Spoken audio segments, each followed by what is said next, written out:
Happy Monday, everyone. I'm Lauren Conlon. Sorry, this always happens. I've got my echo on. Let me turn this off. Sorry. So annoying. So annoying. Okay, great. Now I can't hear my own voice. How was everyone's weekend? Did everybody have a great Easter if they celebrate? Crazy. The Pope has passed away after, I guess, dealing with a few weeks of respiratory issues. I know that the media is loving the fact that he had a meeting with JD Vance yesterday or recently, and now he has passed away. But hey, Sheila, good to see you here. So it's a really busy week. I mean, for me personally, this is going to be interesting. Hey, Afton, we've got Karen Reed and Harvey Weinstein opening statements as of right now, set to begin tomorrow, which is Tuesday, April 22nd. I'm going to bring my mic right here. Now, I would say most people care about the Karen Reed trial more. Hey, Karen, good to see you. Hope you had a great weekend. I did commit, yes, and Lori Daybell closing statements. I think should be today, Monday, this afternoon, April 21st. So yeah, there's a lot going on. But no, I was gonna say that yeah, more people I think care about Karen Reed, but I promised to cover Harvey as well because I do have really great access to his defense team. And hey, Oasis. Oh, I'm so happy you guys are here. Oh, I didn't see Pokemom. Good to see you guys. All my faves. So fun. Yeah. So I will say though, I'm stressed because I love opening statements. And let me see. So I texted Arthur Aidala, Harvey's lawyer, and I was like, look, they did not have court on Friday. On Thursday, they sat 0 jurors and they need 9 more. So I was like, do you really think that you're gonna get 9 jurors today, which is, on Monday, to be able to move forward with opening statements on Tuesday? I was really hoping he'd be like, no, probably not. You're right. But he's like, yeah, I think it's gonna be good because he said, what did he say exactly? Let me see if I can pull this up. But I was kind of annoyed. I was like, no, please don't be on track. He said they already have 14 people ready to be questioned today. They just need to get through 10 more, and then they'll do both rounds of voir dire and pick the rest of the jurors. That's what he said. So I'm like, ugh, crap. So let's see what happens. I'm kind of hoping that by whatever miracle, Harvey will be pushed back to Wednesday or something. I mean, let's see. So I think I'm going to go back and forth about this. But I did want to go over some Harvey stuff as well, because if any of you guys joined Justice Serve TV, it was so fun going on with Linda and Michael the other night. I think that was Thursday. But I went over some things about the Harvey retrial that I don't think a lot of people are aware of. I think that this trial, and I think it was maybe Arthur or Imran, Harvey's civil attorney, they kind of said the Weinstein trial has lost its shine for whatever it's worth. And yes, Afton, it was a super fun show. I can't believe I said, I guess it's just me, but I was like, oh, Center Street smells like butthole. Yeah, that probably wasn't the best thing to say, but I said it and here we are. And by the way, it does. But I did see what Michael was talking about when he spoke about the courtroom itself. It is really big. It's a really big courtroom. And he was comparing it to the courthouse or the room in Dedham, which is super small. Thank you, Sheila. That's so nice. Super small. And just jumping around, when I went to Karen Reed last year, I didn't get a seat in the courtroom. I had to go to the media room, which is upstairs. And I got to say, you're kind of better off watching it on your own on YouTube at home. I mean, though the good thing is, I guess, if you're, in the media room at Reed, you can run down outside and ask questions on the steps or whenever there's a break and they're leaving. That would be the one plus. But yeah, if you don't get a seat in Dedham, it's tough. Hi, Dizzy. Yay. So with Harvey, I think what I'll do there, if this does happen where it's on the same day, I'll probably cover maybe Harvey till lunchtime. I'll give an update at lunch, let everyone know how opening statements went there, and I'll come back and switch to Reed and catch up from there, because I do want to cover both. And I mean, I know that Harvey will be over way before Reed, but yeah, this has been stressing me out. But no, let's you know what? Harvey will take a minute. So let's go over just some Karen Reed motions. I posted a motion. Yay, MJ's here. Good to see you. I posted a motion on Friday that came through that I thought was interesting. I don't know if you guys saw this, but yeah, we'll go back and forth a bit. This was the defendant's opposition to the Commonwealth's request for independent readers. And this I thought was crazy. It's and look, I mean, you know, Hank Brennan is trying everything. So I give him credit for that. But he's trying to get third-party readers to read the text messages between Officer O'Keefe and Karen Reed instead of just Trooper Guarino, who has that monotone voice, that we all heard in the first trial. Hey, Steph, good to see you. And they are trying to avoid interpretations of text messages like theatrics and this and that. And yeah, that makes sense to me. I mean, I feel like text messages are so hard to read in general when you are not, I guess, a part of the conversation, if that makes sense. I think it's how many times do text messages get a little bit confusing for people when they're like, oh, I was kidding, oh, I didn't mean that. Or in terms of like Lively and Baldoni, even when they said, hey, it was Baldoni's team who was like, hey, you're missing emojis, and that's really important here. Like, these emojis provide context. So yeah, I think that is the way to go. And as far as I know, they haven't ruled, or Canoni hasn't ruled on this yet. But I would think that she would also be opposed to third-party readers. I mean, I would think, but yeah, who the hell knows? Signal chats. Okay, so I do Signal sometimes, and I also do Telegram, and I do WhatsApp. I have too many apps open, I think, at this point. But yeah, emoji decoders, Pokemon, they really will be in high demand soon. It's true.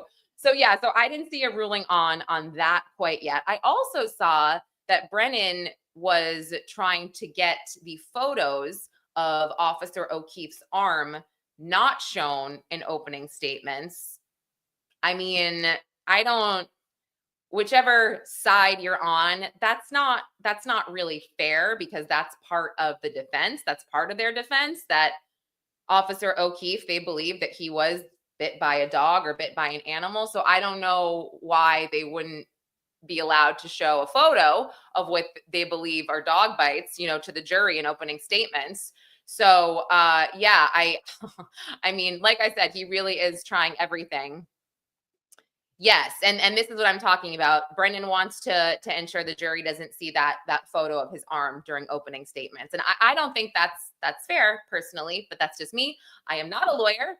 I don't have a law degree. My law degree comes from Chat GPT and everything I learned from Jarrett and everybody else.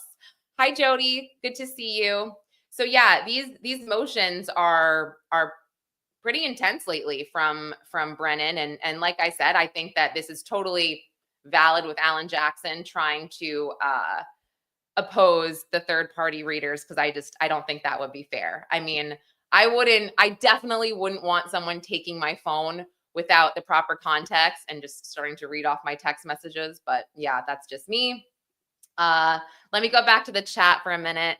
Fix my mic. Wait, Dizzy, what's always for you? Signal? Oh, okay. You guys are all saying Signal. Maybe I should start doing that a bit more. Yes, Sheila, I think you're right. She is going to wait until the last second. What did I see?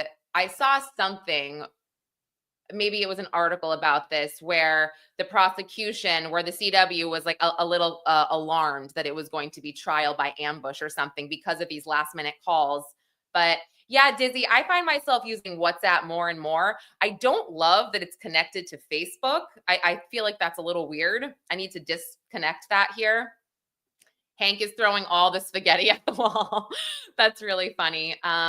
They can show the photo, but they won't be able to say, yes, they won't be able to say a dog did it. She ruled on that. Yes. Okay. So, and that's fine. They can't say a dog did it, but also they will be able to show these marks and say, yeah, I don't necessarily know that it comes from a tail light either. And by the way, you guys, I think I introduced most of you, or some of you may have known Mother Knows Death, Nicole Angemi. She and her amazing daughter, Maria Kane. She is a pathology assistant. She has done so many autopsies, so much work. She has the gross room. She's amazing. But we were talking off the record, and I don't think she's come out and said anything about this. And I don't know if she's covered this yet, but I would be interested to hear her official coverage. But she made a comment on the injuries on Officer O'Keefe's arm, and she just said, I don't see how that's not some kind of animal, or that's not, or she said, I just don't see how that came from, a car. So, and that, again, she didn't really provide any other context, but it was interesting. So I thought that was helpful. And also, if you guys, I should pull this up actually. This has been a while, but when I first started covering Karen Read last January, I interviewed Dr. Henry Lee. I was crazy. I was calling his office. I was talking to his assistants, and this interview wasn't a full official interview. It was like I had him on Zoom, and he was in the middle of doing like a million things, and his assistant's like, sorry, I'll see if he can answer your questions, when he sits back down. And I'm like, oh, it's fine. So it was just very chaotic, very hectic, but I did have a chance to ask him about his arm, John O'Keefe's arm. And he made it pretty clear at the time that it's hard to determine what the injuries were without them being, I guess, 4-dimensional. And I'd have to go back, and I probably could play some of this podcast. It probably would be interesting to hear now going back. But he also said he needs clothes. He needs Officer O'Keefe's, he needs to take measurements of the alleged dog, of the alleged teeth, of the, so there was all these different factors where he was like, you can't just say yes or no. I mean, yeah. So I thought that was interesting. Let me see maybe it's been answered already, but why didn't Karen say to Jen, WTF happened? He went into the house. Yeah. I don't know. I really, the he said, she said, Karen said this, Karen said that. I really can't keep up with all of that anymore. I've had a lot of time to think about her statements and a lot of what went down. And, I've discussed this. I didn't think her statements were great.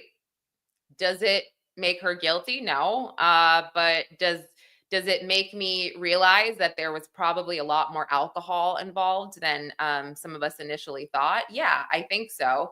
And maybe, this was her going over it in her mind a million times over. And then when you add all of this reasonable doubt, she's like, wait, I didn't do this. Yes, that's another thing. I guess she said that. And was it Carrie Roberts or somebody said, or maybe it was Jen McCabe that said, no, we saw you drop John off. So yeah, that's another thing. And I went on, I don't know if you guys have heard of these guys from True Crime Cast. They're wonderful. Jamie and John, these guys, I went on their show. I think it was last week or maybe last weekend, just talking about the case. And I brought up, some of you guys know this story. It's awful, but and again, don't judge me. It's so bad. It's so bad. And I hit a dog in Oklahoma on the highway, obviously accidental, but it was traumatizing. And maybe we were going like 70, maybe a little bit less, whatever. 2 dogs ran in front of the road. And I mean, I'll never forget the sound ever. It's awful. It literally is awful. It's unforgettable. And this is my opinion, I think that this sound would really snap you out of whatever's going on. If you are drunk, I mean, you guys know if you're drinking or whatever, and then something jolts you, or something serious happens, you kind of are forced to snap out of this. I would think that this would be one of those things that causes you to just snap out of it, because I think it was Arca that said she would probably have to be going 40 miles an hour. So that's pretty fast, and that would cause his body to, it just, yeah. I've thought about this, and it's a tough one. It's a tough one, but I guess we could sit there and speculate all day. Jen said on the 911 call that he got out of the vehicle. Right. So, I mean, yeah, I am. It's like, I want this trial to start, but I'm also just like, oh my goodness, there's going to be so much, and there's going to be so many arguments. And yes, thank you, Pokemon. Adrenaline. That's what I was looking for. It's Monday. I'm so brain dead. I'm no, I'm trying really hard. And yes, just changing the subject for Easter. I was hiding Easter eggs for my kids, and I was just having a moment because my kids made this comment, and they're like, "You didn't hide the eggs well enough." And I was like, "You guys are being so spoiled right now." Like, I was so mad at my children for a hot minute yesterday. It's such a mix to like make sure your kids feel, loved and safe and lucky, but also, I mean, shut up. I didn't hide the eggs well enough. You're lucky you got eggs, little, anyway, sorry. Sorry, I know you all feel me, all the parents. But yeah, but that was about me being brain dead. I'm just brain dead because it's Monday, no other reason. But yeah, so I'm ready. I'm ready for this trial, but I'm also not. Yeah, thank you. Learn some gratitude. Exactly. And thank you, Oasis. No, they are very nice, sweet children, but all children, I guess, will fall into that, like, yeah, I want this, I want that. Yeah, so parenting behind the scenes, exactly. I know you all feel me. So, and if anybody saw, I think I put this on Twitter the other day just about Reed. Joe Tacopina had said something to Ashley Banfield. It was the Thursday night show. He was saying that Alan Jackson is dying inside because of all the statements that Karen has made. And, I'm kind of just like, well, if he's dying inside, then why did he let her do that? Right. I think that if you ask any attorney at this point, they have all said that Karen's statements in the media, on the dock, that hasn't changed anyone's mind, or they don't think it's going to change anyone's mind about her innocence or about her guilt, or, whatever it is. It's just something that they are going to have to deal with in court, because Brennan is planning on using a lot of it.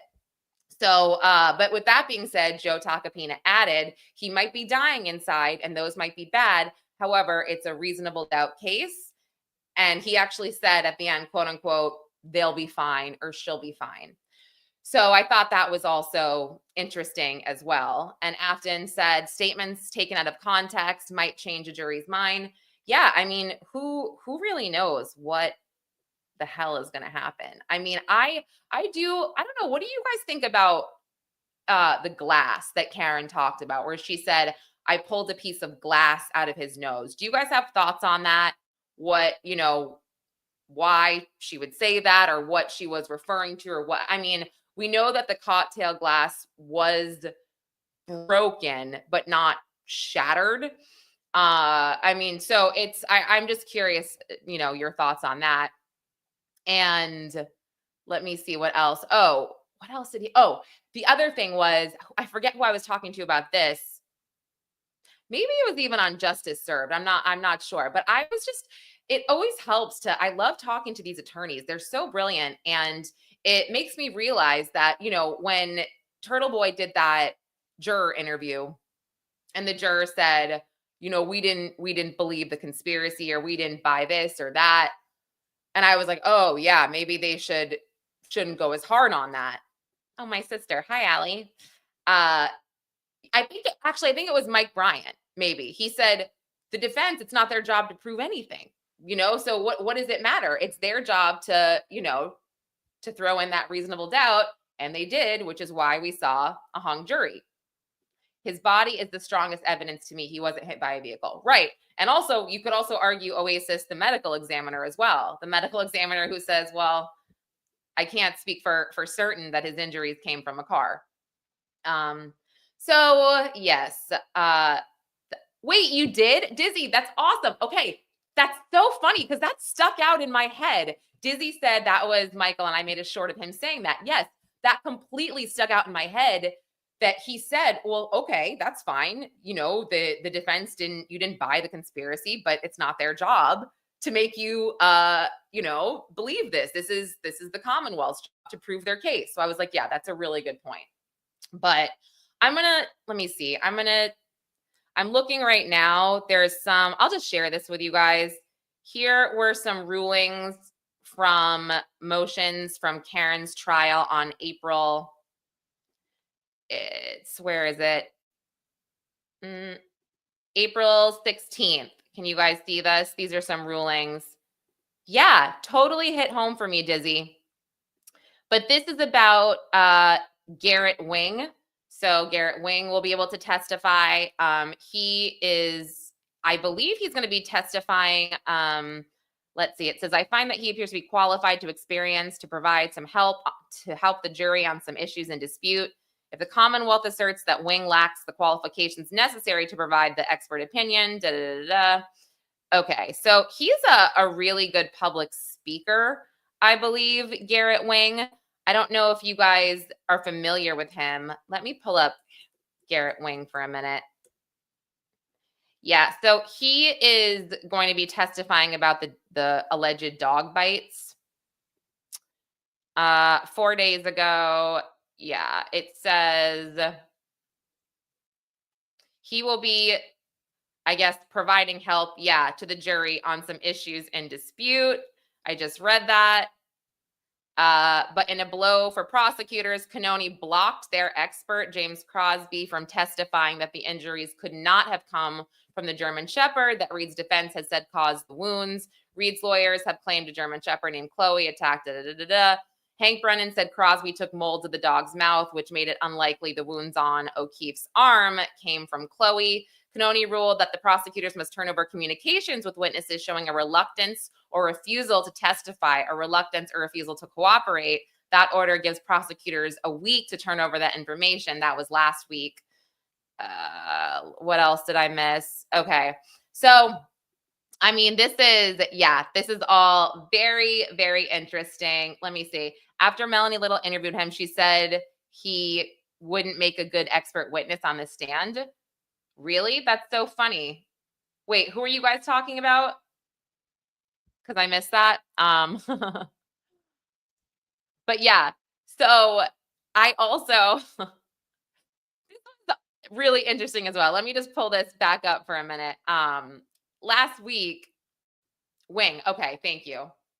Thank you. Last week when I did that social media video for Fox News, look, you guys, a lot of you were on the live with Jarrett and I, and we were going back and forth with the last hearing, and it was almost, not a joke, but we were kind of jesting over the fact, well, Hank is up there arguing, well, I made this mold of got Chloe's teeth so we can prove that they didn't come from Chloe. So yeah, we were joking. Well, are they surmising that maybe it is a dog? It's just not this specific dog. And the motion hadn't come out yet. So of course, it's like as soon as I did that for Fox, and like I have some freedom to sort of do a topic that I want, but they want those hot topics, right, for social media. So they suggested like do something about the alleged dog bites, and I was like, okay, this seems to be interesting because a lot of us kind of heard that. I mean, so did Jarrett. Again, he has a law background, and I also was sort of like, again, it wasn't, I don't want to say it was in jest, but I was like, oh, it seems like XYZ, because it just seems ironic after all this time. And oh my goodness, like, got to put my phone away, turn the notifications off, or else, yeah, I would not be doing well. I really would not be doing well. Anyway. But let me go back really quick to Harvey, because again, I don't think a lot of people are super familiar. And again, actually, you know what? I take it back. Does anybody want to say anything else about Karen Reed right now? We can always come back, but I did want to pull up some of the Harvey transcript from the first trial and share with you guys, because I think that is really interesting, and I can give you guys kind of this idea of, here it is. Okay. So let me see. What is this, Sheila? My husband got bit by a dog yesterday. Oh my gosh, latched onto his elbow with teeth marks everywhere. That's terrifying. I'm so sorry. Seriously, that sounds awful. I hope he's okay. But again, we can come back, whatever. But just going back to Harvey, I discussed this on Justice Served TV a little bit. This trial is going to be really interesting. I think it's going to be really different than the first trial, of course. And California. I'm not really talking about the California trial where he has already been convicted. He's doing, I believe, 16 years. And because I don't know enough about that. I didn't pay close enough attention, so I don't necessarily want to comment on it. But what I do know is that is under appeal. And Harvey, they will be allowed to discuss that he has been convicted in another state, but they cannot say what he has been convicted for. But yes, Harvey and his team are allowed to say it is currently under appeal. And at this point, we also discussed Arthur Aidala and their defense team most likely putting Harvey on the stand this time. Arthur has said that Harvey has a lot to say when it comes to these three accusers, these situations. He finds them to be very nuanced here. And I don't know if anyone's listened to Candace Owens' take on Harvey. Her take is also somewhat interesting. She's kind of got the whole, she definitely has Harvey's back in a way, because she does believe that he was railroaded, but she admits that he is a bad person. He's not a good person. And she does believe that the Me Too movement really, really kind of did him in. And look, I mean, clearly he didn't get a fair first trial, because here we are again with a retrial. And I'm going to actually just share this with you.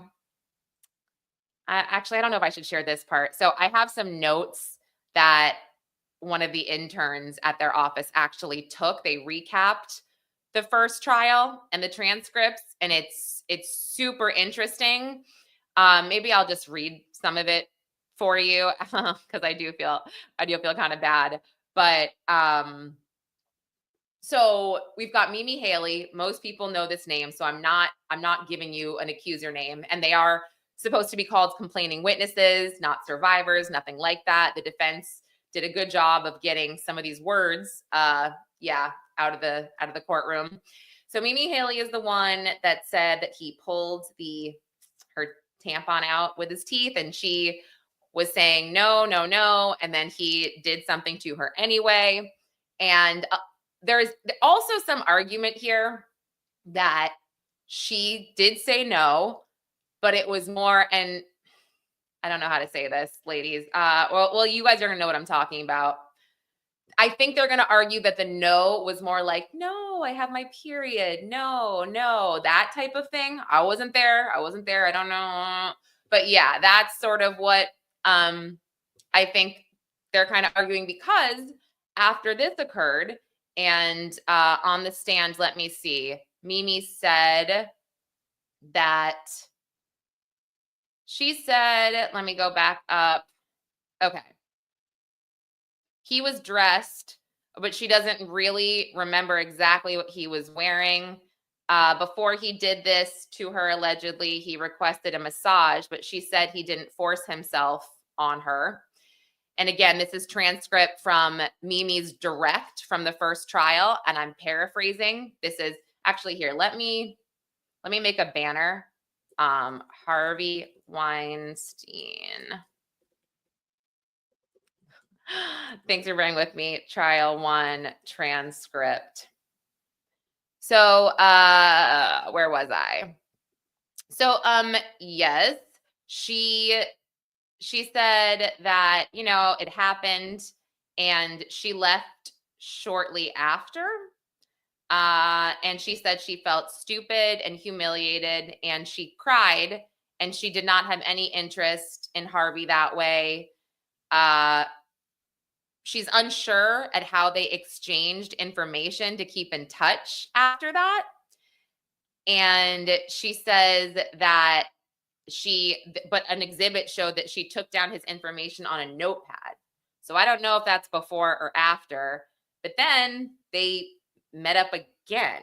So I guess he offered her a producer role on Project Runway, that show he's working on, and she accepted it. And then she said yes, and then she sent him an email thanking him for the opportunity. And then he said, do you want to meet at a bar in the lobby of the Mercer Hotel? And she said, quote, I had no reason not to agree to meet with him. It was a normal and professional conversation. That's what she said. And she said the meeting was pleasant, not inappropriate. Weinstein was charming and respectful. It was normal, professional. And then they left. Everything was fine. And then they said, did you see him again at the Mercer Hotel? And again, this is after he did this to her.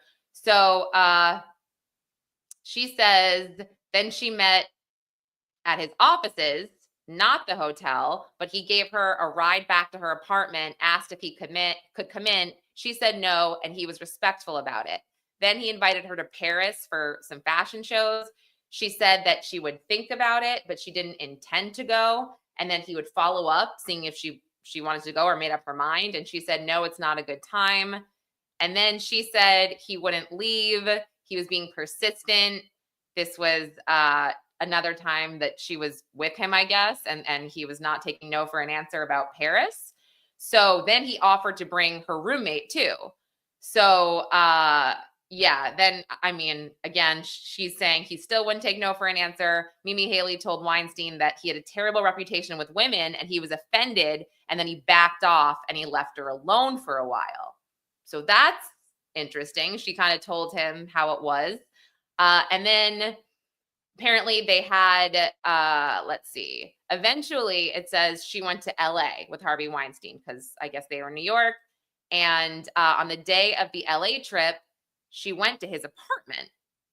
And she said, I had no reason not to. It would have been odd to decline to go to his apartment when I had accepted to go to LA. So he sent a driver for her. And then they went to his place. And this is where she said, yeah, he assaulted her. But then after this is when she would continue to pitch him scripts and write him emails and say, how's it going? This is literally after the alleged assault. A few days after, she said, hi, Mr. Weinstein, how are you? Great to see you. And then she signed an email, lots of love. But she says, yeah, this is crazy. I guess they had another meeting after that. So I think a lot of this is going to be really interesting to see and how they play this, because it's going to be a battle of the experts. And this is sort of what the defense said, that it's going to be therapists saying, well, this is how some women deal with being allegedly assaulted. They want to feel like they're in a relationship, or they want to feel like they did the right, there's all these things that could be said here. But I think that is what's going to be really interesting about this trial. And then the other accuser is Jessica Mann. She was an aspiring actress. And then the third accuser is, we don't know who she is. She is, yeah, no idea. I'm just going through. There's anything else that's really interesting about Mimi Haley. Yeah, there's a lot here. Oh my gosh, there's so much here. I mean, it would take forever to go over this, but this is such a good point. Pokemon, commence the spinning. It's going to be spun pretty much whichever way the wind blows. But like, I guess it just, it depends on I don't even know how to say this without just sounding totally crazy or insensitive, because it's like multiple things can be true at once, right? Harvey could have allegedly raped her, and she could have, for whatever reason, said, yeah, let's hang out again, here's a script, because she wanted to keep this professional relationship. And maybe she kind of thought to herself, well, this happened to me and it was awful and it was disgusting, but maybe I can at least, I don't know, it's super strange. But yeah, luckily I haven't been in that situation, so I don't know. And this is interesting. Still believe she knew he could help her in the industry, and abuse can be totally normalized by abusers. Yes, 100%. Karen, it's curious to me that the women he got into bigger roles are not accusing him of anything. Yeah. And so part of this, I don't know if the defense is going to play any of this, but I do know that they have screen tests of Jessica Mann. And this is my opinion, and this was the opinion of some of the defense team. She's bad. She's not a good actress. I mean, and again, these screen tests were from a decade ago, but she needed some help. She wasn't good. Not at all. Not at all. So yeah, I mean, that's a good point. I mean, there is Mira Sorvino, who was an accuser of Harvey, and it is sad because Mira hasn't done a studio motion picture in, Lord, probably a decade. Honestly, she does very, very small independent films. So yeah, there was some fallout to this. There was a lot. Oh, and I didn't mention that Harvey, as of, I think it was last Thursday, yeah, he was transferred to Bellevue from Rikers, an emergency that Imran Ansari took care of, because, and I think that was smart. They basically said, look, he's going to die. He's got leukemia. He's a heart issue. He's got some kind of tongue disease now. Super gross. But I mean, imagine if he loses and he's on the stand, they can say anything at that point as to why, because they didn't let him get the proper health care that he was entitled to, whatever. So yeah, I think that, okay, for now, we can probably stick a pin in Harvey. And like I said, I'm super interested in opening statements. I'm super interested to hear Harvey on the stand, but you guys let me know if there's anything that you want to know while I'm down at the courthouse. I'll probably give like a lunchtime update. I don't know if I'll go live or if I'll just do a quick video with an update and tweets, and then I'll switch over to Reed in the afternoon. But yeah, that will probably happen. But yeah, let me know if there's anything that you guys want out of that trial, out of the defense, or even, even from the prosecution. I'll chase them. I'll do whatever it takes. So yeah, let me know. Let me switch over. Let's go over to Menendez for a minute, because it's been a hot second since we've spoken about Menendez. I mean, we kind of talked about it last week, but I was so surprised that here's just a recent, I'll share this. So surprised that Hochman actually had the balls to delay another hearing. I mean, what the hell is this guy doing? It's so obvious to me. So obvious. Here we are with the Menendez brothers. Yeah, and Garagos was so angry, as he should be. Here, let me play this outside of Van Nuys last week. Sentencing process. What was supposed to rewind it. We begin with breaking news. The resentencing hearing for Eric and Lyle Menendez has been postponed indefinitely, and now the lawyer for the brothers wants the LA District Attorney tossed off the case. Eyewitness News reporter Rob Hayes joins us live from Van Nuys outside the courthouse. Rob, it was a drama-filled day with tempers flaring. Yeah, a lot of new twists as well. First, there's that comprehensive risk assessment on the brothers, and then today the Menendez brothers' attorney in the courtroom said he is moving to have the district attorney's office completely removed from the resentencing process. What was supposed to be a resentencing hearing turned into a heated procedural spat. Back in February, Governor Gavin Newsom ordered the state parole board to do a comprehensive risk assessment of the Menendez brothers. He wanted to know if Lyle and Eric posed a threat to the public should they be released. Well, now, on the day the brothers' resentencing hearing began, that assessment spurred a new fight. The defense wanting it out, the DA wanting it in. The prosecution does not fear those facts. We just want every part of the factual picture to be before the judge when he makes his decision. But now adding to the battle is another new fight. The Menendez brothers' attorneys want the district attorney's office completely removed from the resentencing process, claiming they are biased against the brothers. This is a DA who made up his mind and did no hard work in terms of his position. He is vindicating no one's interest. The DA has argued that the brothers, after more than 3 decades in prison, still have a lack of insight and responsibility. That said, Hochman asserts they still have a shot at freedom down the line if that changes. What people say is, that, does the prosecution oppose resentencing? The answer is not no. The answer is not yet. Meantime, some of the family members also speaking outside of court this afternoon. Today was a little bit disappointing for us as a family as we march on. It was so crazy. There have been some delays in this process that were unforeseeable, like the wildfires that, of course, we have great patience for. This is another delay that is not so much, but we will continue to show up as a family. We were a little bit frustrated. Again, so May 9th is the next hearing. It's only going to focus on 2 things. The first one is whether or not the DA is going to be recused from the case, and also whether or not that comprehensive risk assessment on the Menendez brothers will be deemed admissible. Okay, so that is May 9th. That's the next hearing. Stop sharing that. Stop it. Oh my gosh. Yeah, so May 9th. And then in June, I believe it's June 13th, maybe June 14th. That is the parole hearing, also with Gavin Newsom as well, who could technically grant them clemency. So this is, God, I don't want to say it's a mess, but it's just turning into something so messy that doesn't necessarily have to be so messy. And at this point, I do not blame Garagos. I don't think he's overreacting at all. I mean, do you guys?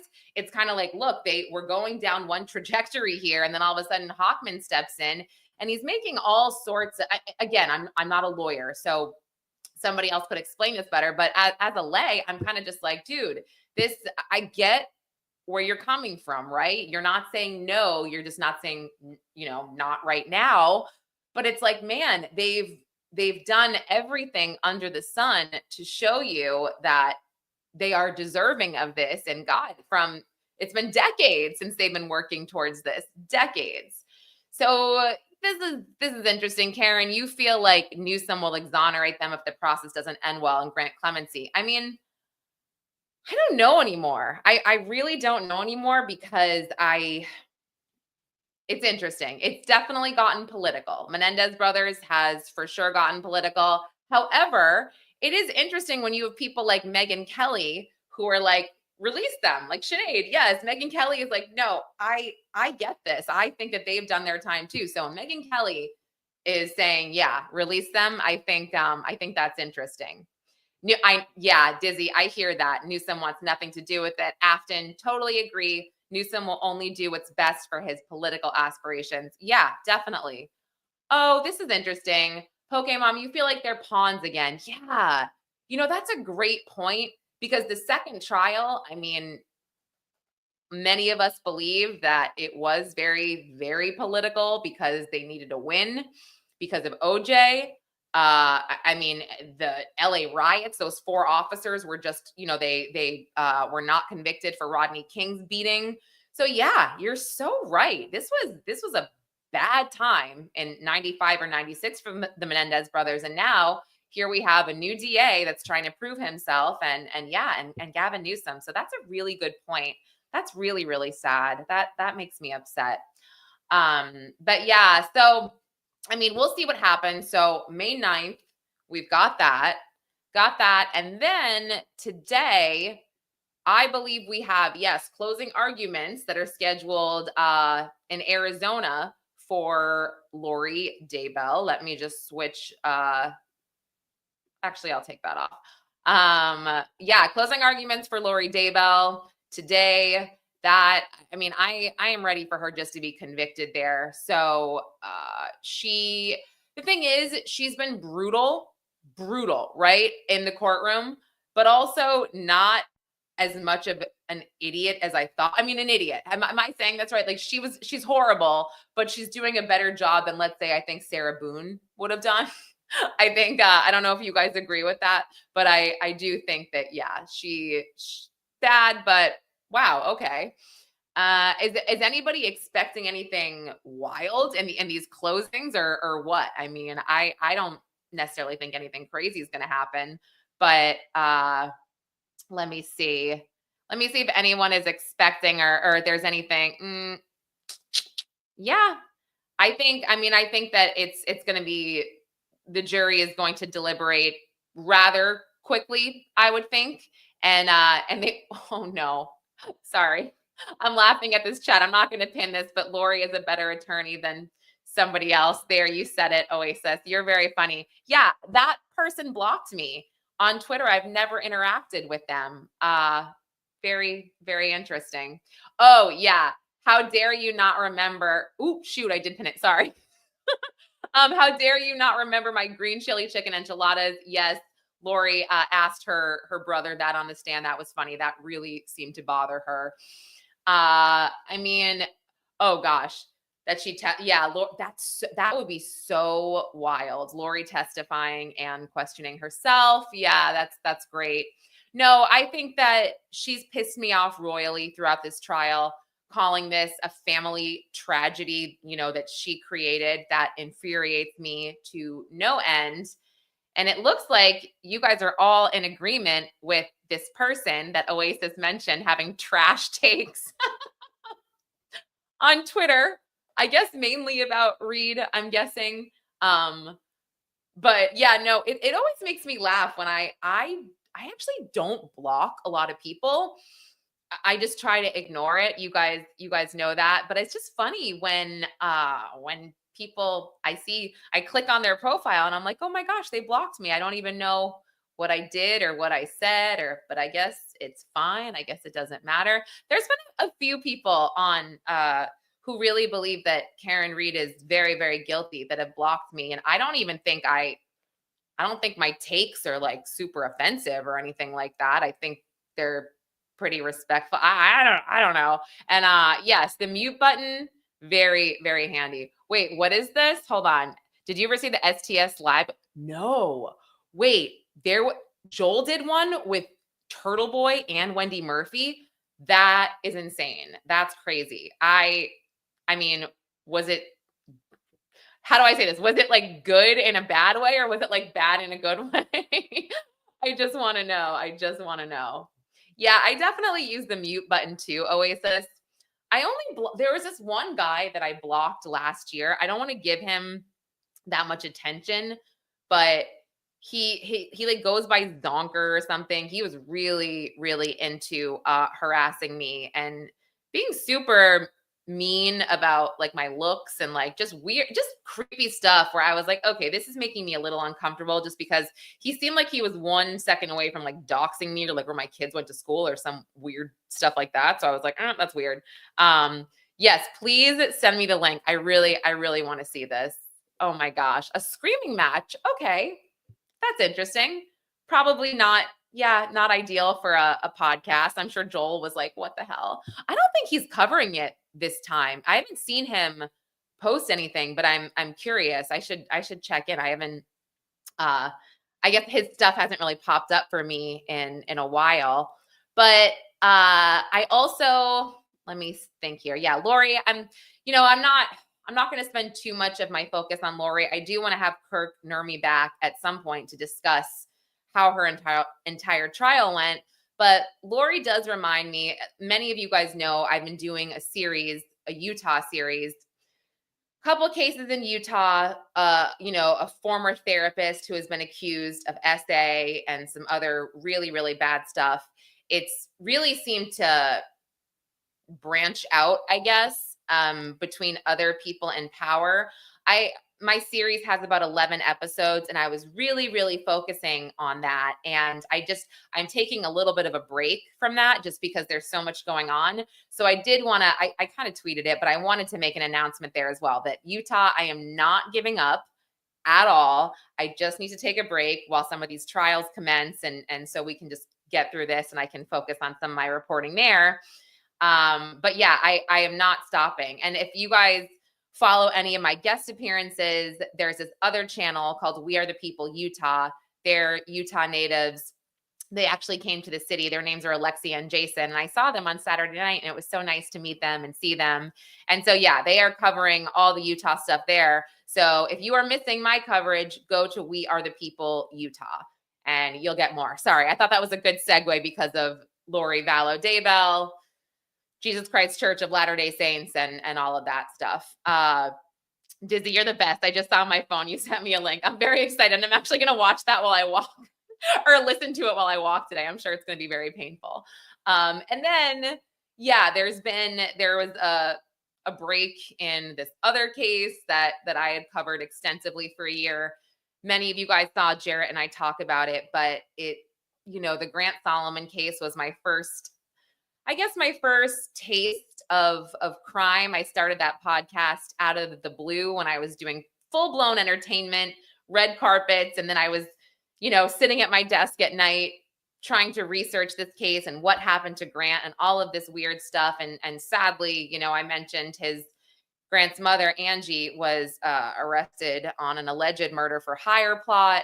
And that just all of a sudden, that rocked me. I was not expecting this at all. And I was like, oh my goodness, this was not on my bingo card.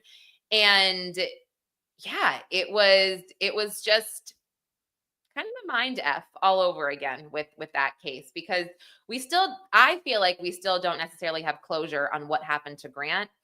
Sadly, and his sister Gracie has made allegations that I believe her.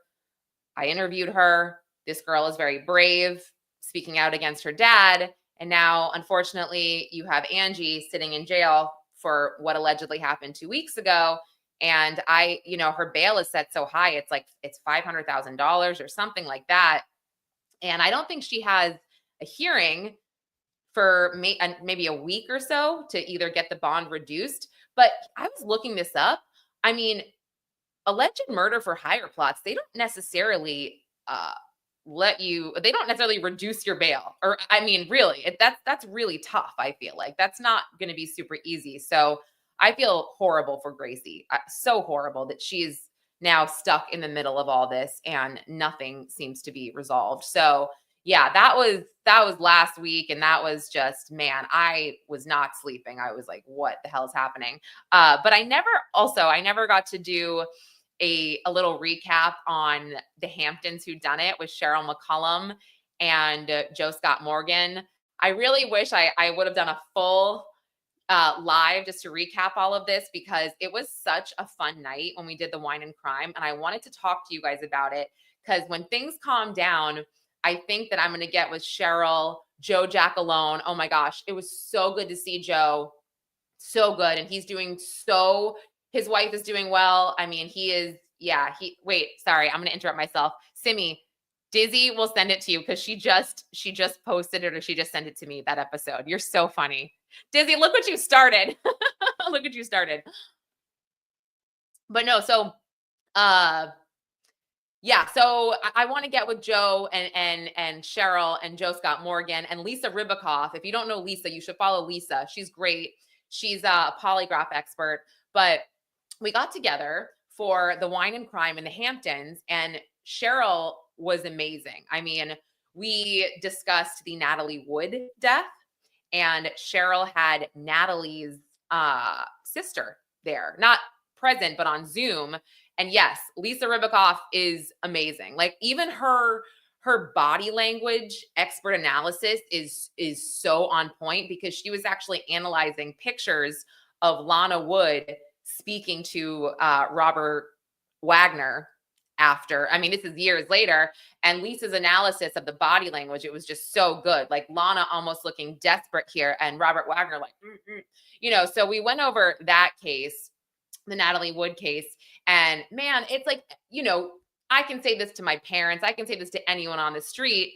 They'll just say, oh yeah, Robert Wagner did it. Or obviously it wasn't an accident, or, it was a murder. It wasn't accidental. Anybody will say that. But when you really dig into the details, you're like, oh, yeah, okay. Let me just add this since we're just gossiping at this point. Let me see. The death of Natalie. Okay. So, talking to Lana and talking to Cheryl and Joe Scott, I mean, so it was incredibly interesting because you have these little things where Natalie would never leave the house without a full face of makeup, looking great, looking to the nines. I mean, they said Natalie would never even go to her mailbox, okay, without putting on makeup and like heels, I mean, it's wild. So they all said this. And oh, Dizzy, I love the gossip with you too. It's so fun. I needed this. I really needed this, you guys, this Monday morning. You've all made my morning so much better, I have to say. So when Natalie was found, when she washed ashore, she had a flannel nightgown on and wool socks. And basically, Robert Wagner had said that he thought that she took the dinghy out because they got into some kind of fight, took the dinghy out and went to shore herself. Now, she had done this a few nights earlier with the captain. She said, I want to leave here. I want to go. Take me to shore, via this dinghy. But she got dressed. So if she was going to do that, she would have gotten dressed because she would have known that she would have been seen. So that was like another thing. I mean, it was just strange. Like she would have never, ever been seen in this flannel nightgown and wool socks. Also, her sister Lana said she was allergic to wool, which I thought was interesting. Then you obviously have Robert Wagner and you have Christopher Walken, who refused to really talk. Like Christopher Walken just straight up decided, I'm not talking. I'm not talking about this. And Robert Wagner, his 911 call, I think I can maybe get the first, let me see the first sentence of this, because guys, if you recall like the first few lines of this 911 call, you're going to be like, no, does not make sense at all. And he waited, I think, about 4 hours to call, something like that. It's really sketchy. So he said, okay, do I have it? I wonder if they have it where I could like play it. I wonder, let me see. Nope, no. Well, basically on the 911 call, Robert Wagner says something like, we think someone is missing. He says the name of the boat, which by the way, you don't need to say that because, you're calling, or he's calling like, the emergency services. So it's like, they know what your boat is. And he says something like, we think someone is missing or someone went overboard. Okay. Number one, and someone, you mean your wife? Really? Someone? I mean, that's pretty bad. That's very bad. So, I don't know if many of you are also aware of this, but Natalie Wood was once married to Robert Wagner years before she remarried him. And the rumor is that she caught him with another man and they got divorced, among other reasons. He was always jealous of her because she was a movie actor and he was a TV actor. And then, yeah, she caught him with a man. So, okay. So, Christopher Walken, now they would entertain people on their boat all the time. This wasn't weird. And they also invited someone else that night that she drowned. And this was 1981. They invited someone else. They couldn't make it. But Natalie was doing a movie with Christopher Walken. She was always talking about him, that he was this great, serious actor. Bye, Sinead. Good to see you. Have a great day at work. Great, serious actor. And Natalie loved him, but not in a romantic way. And Lana was like, yeah, I don't think it was romantic. I think, it was more of a mutual respect thing. Well, okay. And a few of us on the side were kind of thinking about this theory about why Christopher Walken wouldn't talk, right? What if Christopher Walken and Robert Wagner were like hooking up? and Natalie walked in. I mean, the captain heard them arguing. He heard a wine bottle thrown, crash to the ground. Apparently, Christopher Walken was in his bedroom when police arrived. And yeah, I'm saying Walken and Wagner having a thing right there. Because listen and look at, okay? Back then, I think maybe they thought that a death or a murder would maybe be better than it admitting that they were gay. I mean, I don't know, but it seems like that could have been what they were hiding, right? Natalie walked in and maybe they got into this argument and maybe Robert Wagner pushed her. She hit her head. He thought she was dead, threw her over. Who knows? Who knows? However, Robert Wagner wasn't ever violent with her before either. That's the thing. So he was never violent with her. He was physically or verbally abusive. They would get in screaming matches all the time. He was very jealous of her. But yeah, so I mean, it doesn't make sense. It does not make sense. The fact that she was scared of the water, she was scared of drowning. You know, Cheryl had done a lot of investigating with Lana on the side that I think Cheryl should talk about, and I shouldn't mess it up because she's so good about certain measurements, Natalie's height, certain bruising on her ankles. It's wild. And I think it's pretty obvious to me that, yeah, they need to reopen that. They really do. And Robert Wagner is 95. I mean, let's face it. He's got what? 5 years left, if that. Let's say 1 year left. So it's like, just admit it, okay? Let's say you get life in prison, Robert Wagner. I mean, literally, you get like 1 year in prison. I mean, come on, just tell us what happened. I mean, for the sake of God, Natalie's family. But yeah, I mean, listen, something could have happened between the three of them. Sure. They were all drinking. Yeah. It seems like that is not, everybody should just stay away from each other or stay away from fights when you're drinking. That is definitely a common theme this morning on this live stream, but doubtful there will be a deathbed confession. I know, because you would think that there would be by now. And look, if you look at Robert Wagner's Instagram, I'm sure someone else runs it, but at 95, he's out there. Like, he's posing. He looks good. He looks healthy. I mean, it's kind of interesting how well he seems to be doing. But yeah, and it's unfair. And Lana just wants answers. And Lana herself was a Bond girl, so beautiful. Cheryl had all these signed pictures of her, and oh my gosh, it just makes you like look back at the, I don't know what time what would you call it's like the Hollywood glam with like Marilyn Monroe and obviously not in 81, but they just all were so beautiful and so natural looking. I guess there was no lip injections and no, fillers and just so beautiful, natural bodies where they had like a little bit of, not super skinny. It was just, yeah, they were awesome. So it was nice seeing that and getting those pictures. I bought like 4 of them. I want to get them framed. I love them so much. Oh, do I have them? I'm like, do I have them here? I probably don't. Actually, you guys should see. I need to clean up my office here because it is such a mess right now.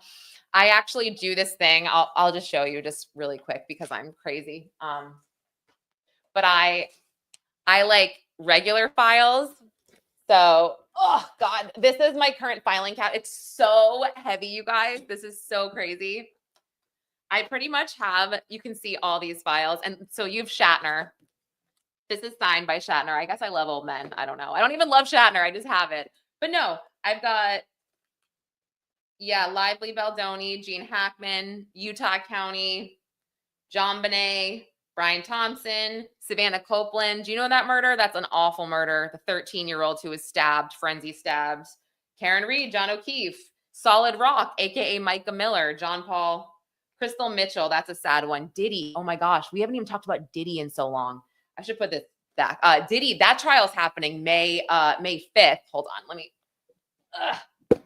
Yeah. See, I can't even lift this anymore. Anyway, there you go. Now, yeah, you've got I don't know why I just showed you guys that. I just figured you should see how crazy I am and how I do keep all of these files. Oh gosh, and you should see my Kansas moms. I've got about probably 4 folders full of Kansas mom docs. Those are insane.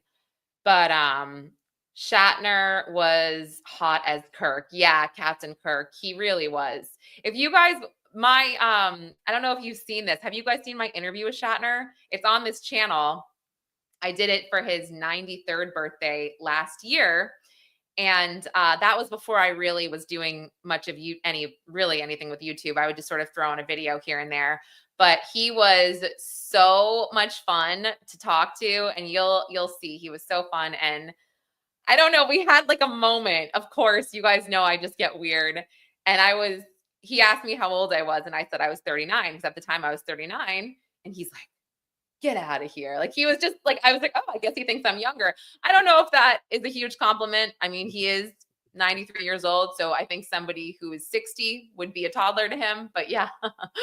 But, thank you, Karen. Yeah, there's a lot of, God, there's so many cases, so many cases, but no, you guys should check out this Shatner interview. It really was so much fun. I have a lot of random celebrity interviews, and I actually should go through and maybe delete some of them.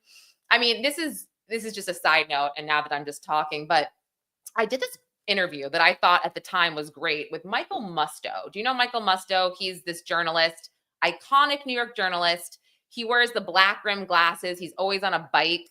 He used to do all those like True Hollywood Stories. I'm trying to think what else. He was the Village Voice, but he was a club kid. And if you guys saw that movie Party Monster with Macaulay Culkin, it's based on Michael Alec. And this was like 2020, right before the COVID hit, and we all had to go into lockdown. I had this interview with Michael Musto planned at this studio in Manhattan. And I was just fascinated by him because I just watched this documentary where he was talking about, yes, he's a gossip guy. Exactly. He was hanging out with Michael Alec before he committed these murders. Michael Alec was a club kid murderer. And I was fascinated by this, that he, got to be there for all of this and experience this and hang out with Prince and just everything. So I found this interview with Michael that I did. I found some of the footage, and I'm like, man, I can't even use this because I was so bad at interviewing. I would not shut the hell up. I mean, it's just so funny how this happens. I'm like, this would have been amazing to repurpose, but I can't even take it. Anything he says, I'm like, yeah, Lauren, shut up. Like, literally shut the front door. I have learned so much in the last 5 years. That was my whole point here, where I should just remove certain things from YouTube because I sound so bad, so immature, like just terrible stuff. So yeah, if I can figure out a way to repurpose this interview with Michael Musto, I will, because it's so fascinating. But yeah, he'll say something, he'll be like, yeah, we're at the club, and then as soon as he says club, I would just be like, so what are you wearing? What are you wearing? What are you doing? Shut up, Lauren. Yeah. Anyway, thank you, Dizzy. And Oasis, no, I am so bad about this, but at least I'm not I don't have a big head. At least I don't have a big ego. But you're right. I should probably take it easy sometimes.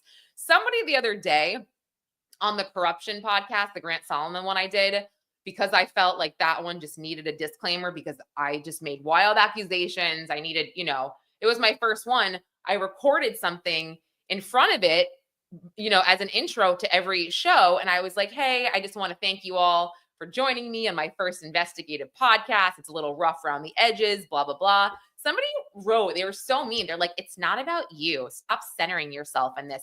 The story's too important.